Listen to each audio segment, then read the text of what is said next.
दिन पर तुलसी हाल में रामलीला आगे बढ़ाया जाता है, उनको आगे बढ़ाने का प्रयास किया जाता है।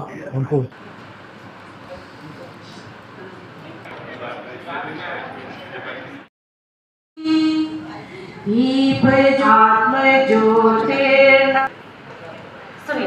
मैं उमेश प्रकाश विष्णु जी का पुत्र भी हूँ और संस्था का संस्थापक अध्यक्ष भी हूँ।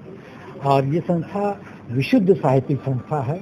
यहाँ पे एक श्रेष्ठ कवि जो आज से 25 साल पहले इस दुनिया से प्रस्थान कर चुके हैं, उनकी यादों को जीवित रखने के लिए ये संस्था बनाई गई है। और यहाँ पे सभी साहित्यकारों का सम्मान होता है।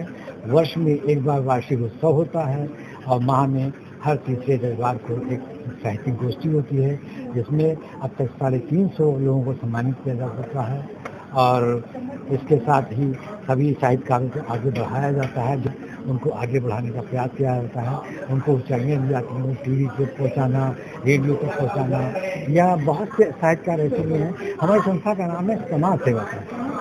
तो जो साहित्यकार ऐसे भी हैं जो असक्त हैं, जिनको अभी तक कोई सम्मान नहीं मिला, बड़े सम्मान नहीं मिले, उनको सम्मान की प्रथा परिपाटी तरीका बताया जाता है और करके वो सम्मान जो है उनको दिलवाया जाता है, जिससे वो लायक है।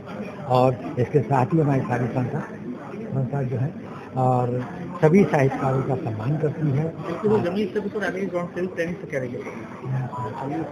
हमारी यही है कि हमारे देश में जो नए बच्चे आ रहे हैं साहित्य के क्षेत्र में, जिनको स्थान नहीं मिल रहा है, मंच नहीं मिल रहा है और जो अपने आगे नहीं बढ़ पा रहे हैं, उनको हम स्थान दिलाते हैं, उनको आगे बढ़ाते हैं। मौका पाता है तो उनको सिखाते भी हैं, उनको रास्ता बताते हैं। आज हमारे संस्था के सीखे हुए बच्चे शैलेश गुहा जी के प्रोग्राम में कार्य पाठ कर रहे हैं, टीवी में रेडियो में कार्य पाठ कर रहे हैं। और एक छोटा सुंदर लड़की है, वो तो आजकल वीडियो वो निकाल लिया अपना।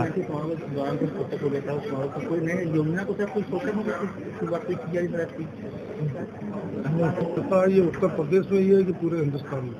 ये है तो उत्तर प्रदेश में ही है, लेकिन इसमें कार्य पाठ करने वाले, शामिल होने वाले लोग विदेश के भी हैं। हमारे बाबूजी का मोमेंटो वाशिंगटन में टंगा हुआ है और दुबई में टंगा हुआ है, और वहाँ के लोग आते हैं, उनको सम्मानित करते हैं। आज कहाँ से लोग आए? आज सुल्तानपुर से आए हैं, कानपुर से आए हैं और ये अमेठी से आए हैं, बाहर से कई लोग आए हैं। और धीरे से हम चाहते हैं सभी का सम्मान करें। मुझे बड़ी प्रसन्नता हुई आपके परिसर में आते हुए। आप मीडिया कर्मियों की सरलता, सज्जनता, विद्वत्ता, योग्यता को देख करके कि आज भी इतने अच्छे सहज लोग हैं जो साहित्य के प्रति मनसा वाचा कर्मणा समर्पित हैं।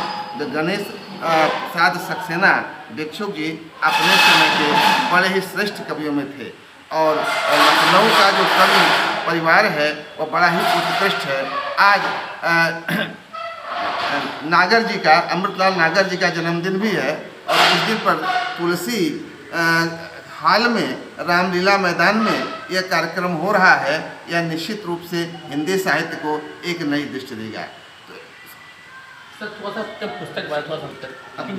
हाँ, मेरे 2 महाकाव्य हैं, एक का नाम है कौंडिन्य और दूसरे का नाम है अगस्त्य। ये भारत और दक्षिण पूर्व एशिया के प्राचीन सांस्कृतिक संबंधों पर आधारित हैं। अश्वत्थामा का शिष्य कौंडिन्य था।